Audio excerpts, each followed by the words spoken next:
드림 공동체 가족 여러분, 안녕하세요. 오늘도 가족과 함께 가족의 시간으로 모인 여러분을 환영하고 축복합니다. 우리는 계속해서 출애굽기의 말씀을 살펴보고 있습니다. 모세를 통하여 이스라엘 백성들을 애굽 땅, 이집트 땅으로부터 탈출시키시려는 하나님의 놀라운 구출 계획에 대해 살펴보고 있습니다. 이번 주 말씀은 출애굽기 14장 21절의 말씀이에요. 온 가족이 한 목소리로 함께 읽어보겠습니다.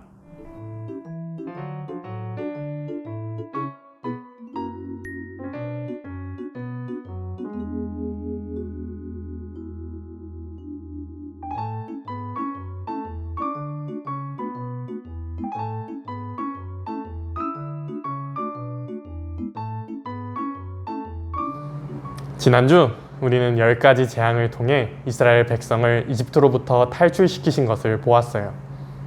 자신의 백성을 구하시려는 하나님의 놀라운 계획이 이루어지는 것을 우리는 보았지요. 10가지 재앙, 특히 마지막 재앙인 장자의 죽음을 겪은 후에 이집트의 파라오가 모세에게 말하였어요. 너희는 가서 여호와를 섬겨라. 이스라엘 백성은 서둘러 이집트를 떠났지요. 하나님께서는 이집트를 떠나는 이스라엘 백성을 낮에는 구름 기둥으로, 밤에는 불 기둥으로 인도해 주셨어요. 하나님께서는 모세에게 홍해 근처에 장막을 치라고 말씀하셨어요. 홍해 앞에서 잠시 머무르게 된 것이지요.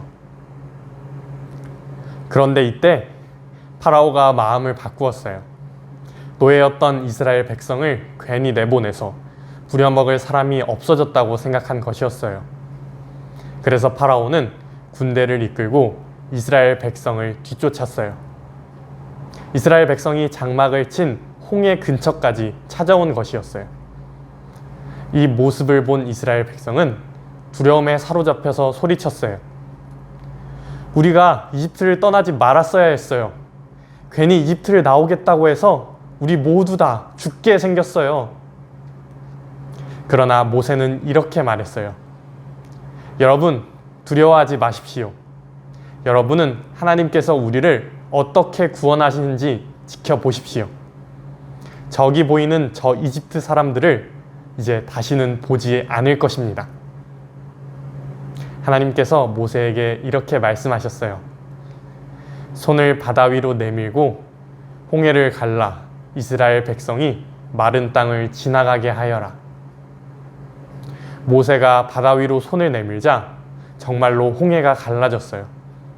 물은 양쪽으로 갈라져서 벽처럼 되었고 이스라엘 백성은 갈라진 바다 사이에 육지로 건너갔어요. 홍해가 갈라지는 것을 본 이집트의 군대도 홍해로 들어왔어요. 그런데 이스라엘 백성이 홍해를 다 건너자 모세는 다시 바다 위로 손을 내밀었어요. 그러자 갈라졌던 물이 이집트 군대를 덮쳤어요. 하나님께서 이집트 사람들의 손에서 이스라엘 백성을 구하신 거예요. 이렇게 하나님은 홍해를 가르심으로 이스라엘 백성들을 구하셨어요. 하나님은 자기 백성을 이집트 군대로부터 살리셨답니다. 하나님은 자기 백성을 사랑하셔서 그 크신 사랑으로 구원하시는 분이시랍니다. 그런데 하나님은 옛날에 모세가 살던 시대에만 구원하시는 분이실까요? 하나님은 이스라엘 사람들만 구원하시는 분이실까요? 아니에요. 하나님은 바로 지금 우리를 구원하시는 분이세요. 모세를 통해서 홍해를 갈라 이스라엘 백성들을 구원하신 것처럼 이 땅에 예수 그리스도를 보내셔서 우리를 구원하시는 분이세요. 우리가 살아가다 보면 주위에 홍해와 이집트 군대가 둘러싼 듯한 현실을 바라볼 때도 있습니다. 그러나 하나님은 언제나 우리를 사랑하시고 구원하시는 분이십니다. 하나님을 믿고 그 구원의 계획을 신뢰할 수 있는 우리 드림 공동체가 되기를 바랍니다. 홍해와 같은 막막함이 있을 때, 이집트의 군대와 같은 두려움이 우리를 애워쌀 때에 우리를 구원하시는 하나님께 기도하고 예배할 수 있는 그런 믿음의 삶을 살아가는 우리 모두가 되기를 소망합니다. 우리 오늘 들은 말씀을 기억하며 가족들과 함께 이야기를 나누어 볼까요?